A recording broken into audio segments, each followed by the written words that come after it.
il y a des gens qui veulent parler de Ryan Cherki, première sélection, donc une entrée en jeu et un but à la 79e minute. Il est de tous les buts de la fin de match de son équipe.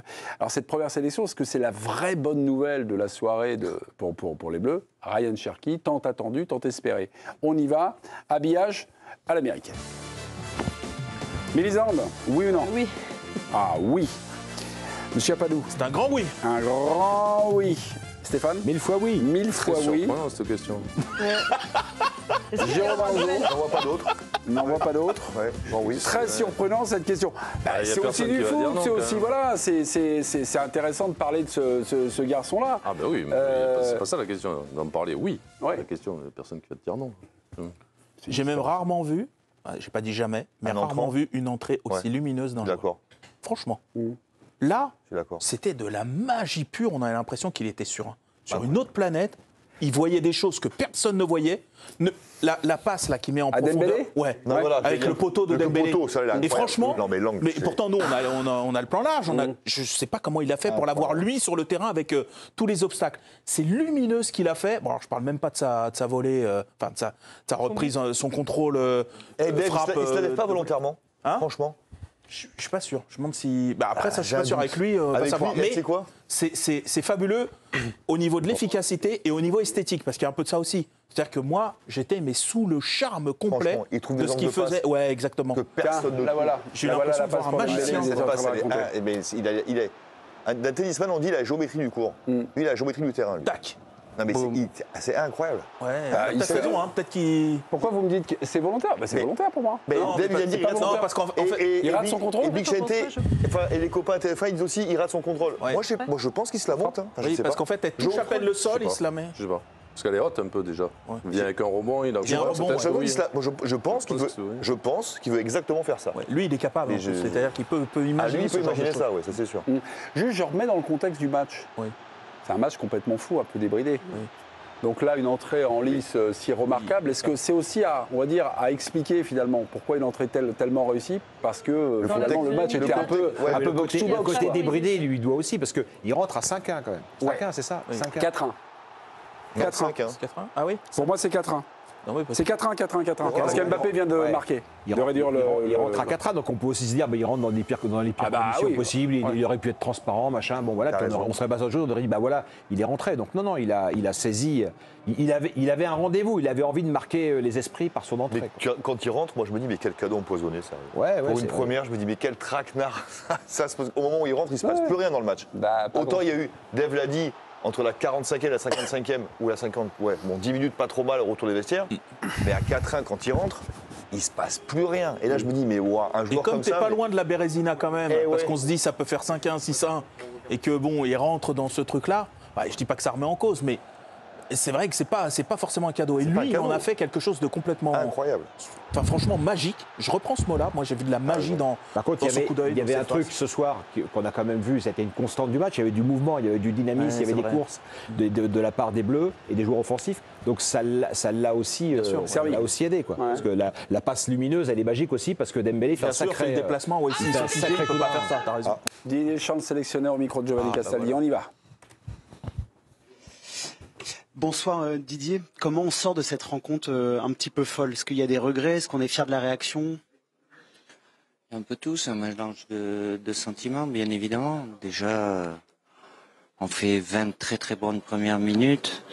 On a un petit trou, on prend 2 buts, mais sur notre première mi-temps, c'est vraiment très sévère d'être mené 2-0. Parce qu'on a les occasions, on a de nouveau un gros trou en début de deuxième mi-temps. On est mené 4-0, mais malgré tout, on n'a pas renoncé. Et à travers, alors il y a des choses à garder. Évidemment, j'ai une équipe qui est jeune. Il y en a 2, Pierre Kaloulou et Ryan Cherki, qui ont connu leur première sélection aujourd'hui. Évidemment, si on passe 5 buts, c'est qu'on n'a pas tout bien fait, mais on a été capable d'avoir une maîtrise largement supérieure à cette équipe d'Espagne.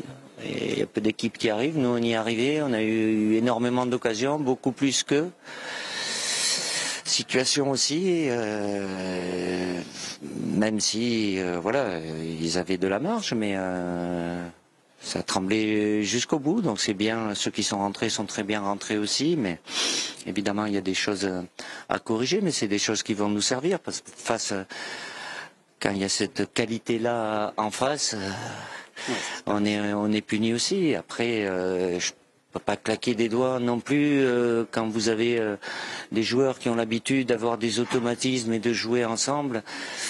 Et là, c'était pas le cas, notamment sur le plan défensif, sans vouloir incriminer l'un plus que l'autre, en ayant des situations, et notamment Clément qui a dû faire un aller-retour chez lui à Madrid mardi. Il n'était pas dans les meilleures conditions aussi. Mais voilà, oui, il y a évidemment du positif. Je ne vais pas renoncer à ce qu'on est capable de faire, parce qu'il y a beaucoup de joueurs créatifs, ou surtout pas créatifs, parce que vous l'utilisez assez souvent comme ça, mais offensifs. Ils ne peuvent pas tous débuter. Il faudra trouver le juste équilibre pour être moins en danger défensivement. Merci Didier, bonne soirée. Je ne vais pas renoncer donc à ce que j'ai vu, c'est quoi? C'est qu'il va continuer à fixer 4 offensifs. C'est pas tellement des chances, ça. Hein. Bah c'est les deux, ça fait 2 matchs. C'était le dispositif Croatie, dispositif ce soir. On verra. Croatie, c'était. En tout cas, les joueurs offensifs, ils doivent lui avoir donné envie ce soir de poursuivre parce qu'ils ont été là quand même. Ils ont été présents. Bon, elle parle Deschamps couramment. Mais Ison Gomez, bonsoir. Vous m'entendez? Là, il nous a fait du Deschamps, il a dit 3 petits trucs, en expérience, machin, il veut incriminer personne. Bon, il a bien vu que les défenseurs, on a bien compris. Ce système-là, avec 4 offensifs, ouais, hein? Moi, j'ai un petit doute sur des matchs qui comptent. Oui. À l'Euro, mondial, en phase finale. Bon, après, déjà, il faut se qualifier. J'ai un petit doute. Mais tu fais quart de finale de Coupe du Monde contre l'Espagne, je ne pense pas que tu vas avec ce système-là. C'est compliqué de... Pourtant, il dit le contraire ce soir. Dans notre style de jeu, de jouer comme ça. Mais Lisande, pourtant, il dit le contraire ce soir. Je ne vais pas renoncer à ce que. Oui, mais il ne va pas renoncer à avoir peut-être plus de velléité offensive, mais de là à jouer avec tous en même temps, on verra. Giovanni, est-ce que vous êtes là? Vous êtes là ou pas?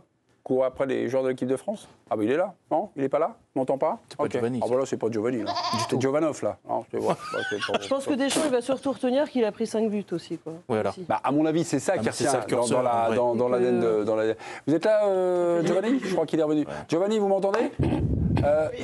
Sur les idées de départ pour ce rassemblement, pour cette demi-finale, bon, il n'a pas pu utiliser Tchouaméni, qui ne s'est pas entraîné, qui a un petit bobo, un truc comme ça. Dans l'idée de départ, parce qu'il dit je ne vais pas renoncer à ce que j'ai vu, il le dit à votre micro, il veut toujours avoir ces 4 offensifs, ou l'idée de départ c'était plutôt de mettre Rabiot, on va dire, à la place de Matuidi 2018, et puis avoir deux mecs genre Tchouaméni et Manu Koné au milieu.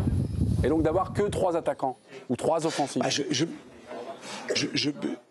Je pense que si on est sur une demi-finale d'Euro ou de Coupe du Monde face à l'Espagne, moi je crois plus à la théorie d'Adrien Rabiot. Après, honnêtement, ce qui s'est passé face à la Croatie, ça avait marqué les esprits. Le staff a été extrêmement satisfait de ce qui s'était passé, de la capacité à aller chercher très haut, à être agressif sans le ballon.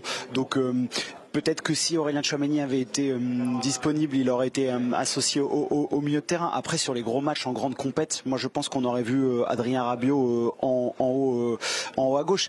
Moi juste, parce que je vous entendais parler tout à l'heure et Johan parlait de...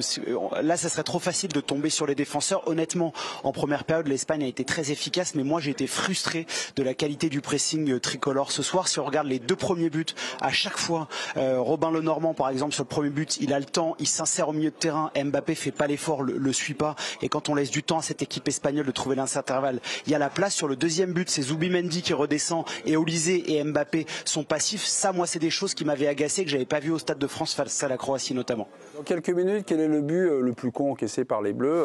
Il y en a deux qui ont été nommés par Giovanni Castelli. Giovanni, juste l'entrée en liste de Ryan Cherki, parce qu'on était dans le thème Cherki, là, pas vu à la télé, des choses comme ça. Est-ce que vous avez vu des choses qui vous ont bien plu sur le match de Ryan Cherki? Ça m'a rappelé mes débuts avec les espoirs, mais pour le coup, il a fait exactement ce qu'il faisait avec l'équipe de Thierry Henry. Il a joué son football, il a bien bougé, il a une qualité qui est exceptionnelle et son but vu du stade, magnifique. Moi, ce que j'ai aimé, et c'est parfois le défaut, ce qu'on lui reproche, c'est que 2-3 fois, il a quand même essayé de presser, de mettre de l'intensité dans ses courses. Il n'a pas hésité à donner de la voix également. Il a un petit peu cette âme de leader quand même en lui. Ryan Cherki, c'est quelqu'un qui est très vocal sur le terrain, donc voilà, je l'ai vu comme d'habitude en fait, comme s'il avait été là depuis longtemps. Il est rentré avec beaucoup de personnalité. Merci Giovanni. Je me souviens que sur les matchs très réussis de Ryan Cherki chez les Espoirs, il y avait comme un petit lobbying du côté de l'équipe du soir pour dire tiens, ça serait bien de le voir à l'étage supérieur. Et certains chroniqueurs, j'ai les noms, mais je les donne pas, ça veut dire que je m'en souviens pas, et dire il y a une marge considérable entre les Espoirs et entre les A. Et là, ce soir, j'ai vu un petit gars mettre le costume des Bleus et jouer et réciter son football. Voilà. Donc, voilà, il y a peut-être des... Voilà, pour certains joueurs comme ce Cherki-là. Ouais, après, il faut voir juste dans une position de titulaire, face à un bloc en place, ultra concerné, parce que je pense qu'effectivement, en fin de match, les Espagnols ont certainement un petit peu lâché. Ils ont fait du coaching eux aussi, ils ont fait rentrer certainement un peu la tête à la finale. Ils ne le connaissaient peut-être pas ? Franchement, il y a toujours peut-être il y a peut-être la découverte. Non, mais surtout, je pense qu'on est dans un match un peu foufou à la fin, où voilà, il n'y a plus de milieu de terrain, il n'y a plus de bloc, il n'y a plus de notion de... C'est un contexte qui le sert quand même. Et donc lui, comme c'est vraiment un joueur dans l'âme, ce type de situation où d'un seul coup c'est un peu desserré et tout, lui te le fait payer. Enfin, je crois qu'il est dans ses dispositions. Joueur, quand les défenses sont fermées, il est capable de faire éliminer n'importe qui. Non, mais ça, je suis d'accord avec ça. La question, elle se pose à haut niveau face à une équipe qui va t'imposer aussi des. Après, au niveau, tant que tu le mets pas, tu sais pas en fait. Donc, bien sûr. Le fait, pour moi, je trouve que c'est un joueur hors norme. C'est-à-dire que ce joueur-là, tu l'as pas. Tu n'as pas ces joueurs-là parce que c'est très rare. Bon, pour moi, c'est notre Yamal. Moi, c'est mon avis. C'est-à-dire que Yamal, il est capable de faire comme Yamal, lui. Après, il faut le cadrer, il faut l'amener avec toi, etc., etc. Mais par contre, c'est un joueur différent qui fait. C'était débridé ce soir. Mais la dernière demi-heure, on n'a vu que lui. Pourtant, c'est la première sélection. Pour toi, c'est le meilleur Français en ce moment par rapport à un Doué, par exemple. C'est pas ça la question. La question, c'est quand tu vois un joueur comme ça, je ne comprends pas que tu attendes. Tu le mets au niveau de Yamal, c'est pour ça que je te demande ça. Tu le mets dans sa qualité de jouer, de joueur. C'est-à-dire dans sa qualité d'éliminer, de pouvoir faire des trucs. La passe qu'il fait à Dembélé, personne ne sait le faire. Le pouvoir personne ne sait le faire. Ouais. Yamal sait faire ça. Lui, moi, je ne dis pas que c'est Yamal. Je dis que c'est le même style de joueur. C'est-à-dire qu'il est capable d'éliminer sur n'importe quel espace. Il est capable de faire des frappes pied gauche, pied droit. Mais c'est même plus fort que Yamal parce que je pense qu'il a les deux pieds. Non, mais dans ce domaine-là. Ouais. Pied gauche, pied droit, je ne sais pas quel est son pied. Il est capable de faire des passes que personne ne voit. Il est capable d'amener ça dans une équipe. Donc moi, la question, c'est pourquoi on a attendu autant de temps pour le mettre dans ce groupe-là. Moi, c'est ça la question. Donc après, je connais le sélectionneur, je sais qu'il ne faut pas qu'il y ait trop de joueurs offensifs et créatifs, donc il faut faire attention. Il faut attendre de voir si dans son club, après 250 matchs, il est capable de faire ci, de faire là. Il y a trop de prudence. Moi, je trouve, il y a trop de mais un joueur comme ça, vas-y, envoie-le, tu verras. Si après il fait le con, il dégage. Et tu le rappelleras plus tard quand il aura évolué. Mais je ne comprends pas qu'on attende pour arriver à ce soir. Voilà. Trop de prudence, moi, je suis un sélectionneur trop attentiste. Voilà, vous posez la question et je vous sais pas, parce que dans d'autres sélections, les mecs qui sont bons dans leur club, ça dure 6 mois. Je pense toujours à l'Allemagne de Nagelsmann. L'Espagne, c'est pareil. Est-ce que il y en a beaucoup qui jouent à la Real Sociedad en Espagne. Est-ce que ce que nous dit Jo là sur la prudence, sur le côté rareté, on ne peut pas contredire Jo. Pour moi, c'est au-delà de rare, c'est un joueur quasi unique. Oui, c'est un joueur à part. Unique. Il y a les angles de passe qu'il trouve, c'est unique. Et donc, l'intelligence qu'il a, c'est unique. Il a le débat que vous aviez avec les chroniqueurs, vous ne voulez pas citer le nom, c'était il y a un an, parce que c'était l'Euro, n'est-ce pas ? À peu près. C'était déjà cette saison. Il a fait quelques... D'accord, on parle d'un garçon qui a pris un an de bouteille, donc ça compte aussi. Et moi, je le vois, ça. Je vois un joueur qui a morflé aussi. Mais même parce dans que... son état d'esprit. Exactement. Avant, moi, je le critiquais aussi sur le fait qu'il s'en foutait, des fois, il regardait les mecs, tout ça. Mais là, et puis à Lyon, ça n'a pas été que là-dessus. facile, parce que rappelez-vous, il a joué, il n'a pas joué, il a beaucoup pas joué d'ailleurs. C'était un super sub pendant longtemps, d'ailleurs, à Lyon, pendant un moment donné. Donc il a un peu tout connu, et je vois ce joueur qui a mûri un peu. Moi,